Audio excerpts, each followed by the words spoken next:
my relationship with my father was never very good. My father was an alcoholic and a gambler. And my parents divorced when I was about 13. At that time, my brother, who I'm only 13 months apart with, got diagnosed with schizophrenia. He started smoking dope from a really early age, and he became really violent. But before that, my brother went to a selective school. He was a genius.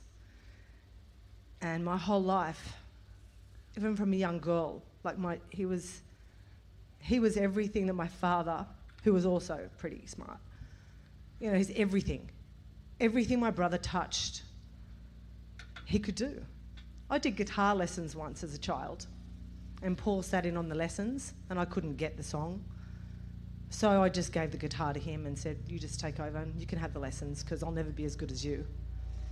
And so my whole life I've never felt I was good enough, ever. And my brother, after quite a few years, we couldn't see him anymore. He became really violent.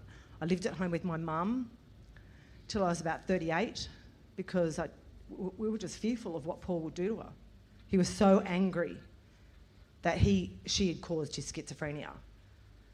And then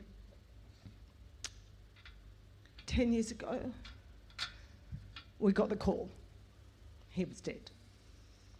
He didn't kill himself, but he died from asphyxiation, which when you're stoned and off your face, you don't breathe. You go to sleep, but you forget to breathe. And he lived in squalor. We didn't even go to his place because the police told us not to come there. But I know it was so sad, but it was a relief that now he was out of pain, and now my mum was free. Although losing a child is something that I never ever want to process. And I had a lot of therapy. I had a breakdown about 10 years ago when I was in a clinic, and I dealt with so much stuff that came up about my brother taking away my childhood. And I came out of that clinic and I saw my psychiatrist for years. The week I came out of the clinic, actually, I met my husband. So yesterday at breakfast, I did so much therapy. Wait, what happened to your dad? He passed too. So my dad passed away 20 years ago. And just before he passed, I did see him, and I felt like we were going to build a relationship, but then he died very suddenly, actually. So I just got there, but then he was gone. It was... But I felt like I got there, but there was unfinished business there, and I just felt ripped off. Incomplete. That they took him away before I was young when he died, and I'd finally become an adult. I was 27 when he passed away, and I finally became an adult, and I finally thought, good, we can build a different relationship now. But I never got that chance. I never got the chance with him. I never got the chance with my brother. So all the men in my life were just gone. And then yesterday, I spoke to Andrew at breakfast, one of the people here, and it was just just a short conversation. I mentioned how my brother was a genius. And, I could never be as good as my brother, so I sort of, I never really tried at school or anything because I knew I could never be as good as him. You believed that you could never be as good as him. And Andrew said, you need to meditate on that. I'm like, yeah. Listen. I walked out going, yeah, I've had a lot of therapy. I don't need to meditate on that. I'm here for something else. I'm here for my health. I'm not here to talk about my brother. I've been there, done that. And so then we come into the meditation and we're doing the breathing. And all of a sudden in my heart, I could feel this pain. And I just started crying out of nowhere. And I was a bit shocked. And then we breathed again and then just came more. And then up here, the vision of was just there. They were there. My brother and my father were there smiling at me. And they were so happy. And they had a pink box with a big bow. I remember it had a big bow on it. And they go, here you are. A gift. Yep. And inside the box was a ball, like a I can't explain, like a ball with these bright blue and green colours all over it. And I got the ball out and it bounced onto my body. It was like shimmering all over my body, all over. And it was healing me. And I'm like, I'm getting healed. I'm healing.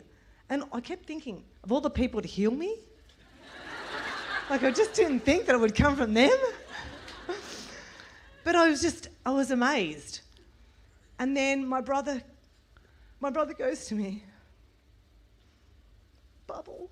He used to call me Bubble. I wasn't the smart one. You're smarter than me because you never took drugs. And I was like, oh my God, I can't believe all my life I thought you were so smart. You were smarter than me. And he goes, no, and you should be proud. And my dad was there. But then all of a sudden I went to like the most vivid picture of me as a little girl with my long blonde hair in this really tall grass. And I was running up a mountain and my hair's blowing in the breeze. And I'm running up the mountain, and as I get to the top of the mountain, I am like I am now. And I just put my arms out and just went, I'm free, I'm free. And it was the most liberating experience I've ever had in my life. And then I came down the mountain and I'm like rolling and frolicking and like a little girl again, but now I'm an adult, but I was like enjoying life. I was like, oh my God. And then my family, like my husband and my kids are at the bottom of the grass, and we're like rolling in the grass. And then we had a picnic. And then we're sitting there. And then that part of the meditation, Dr. Joe said, so go and lay down. And I was like thinking, I don't want this to end, I don't want this to end. Maybe I'm just going to sit here. And then I thought, no, I'll lay down. So then I laid down and I was like just laying there, just thinking about it. And my dad comes to me again. Just my dad. And he called me Little J. And he says, Little J, I watch you from heaven. And I'm so proud of the mum you've become. All my life I wanted him to be proud of me. That's all I ever wanted. And he goes, I am. I'm so proud of you. You've done good. And then he just said, I love you. And he was gone. And that was it. It was the most amazing thing.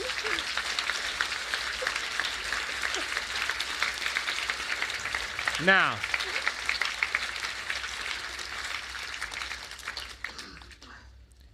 that reality that Justine experienced was somewhere in here, yes or no? Yes. Unexpected, yes or no? Yes. A question about her family came up during the day. She was all in on a breath. She just went for it. Just tapped on the door, shimmered those crystals, and all of a sudden the pineal gland became activated. And what was relevant to her for her evolution, she got the experience. So now her brain processes a whole frequency, and that frequency is carrying information. And the event is more real than her standing up here talking to, yes or no? Yeah. So now stay with me here.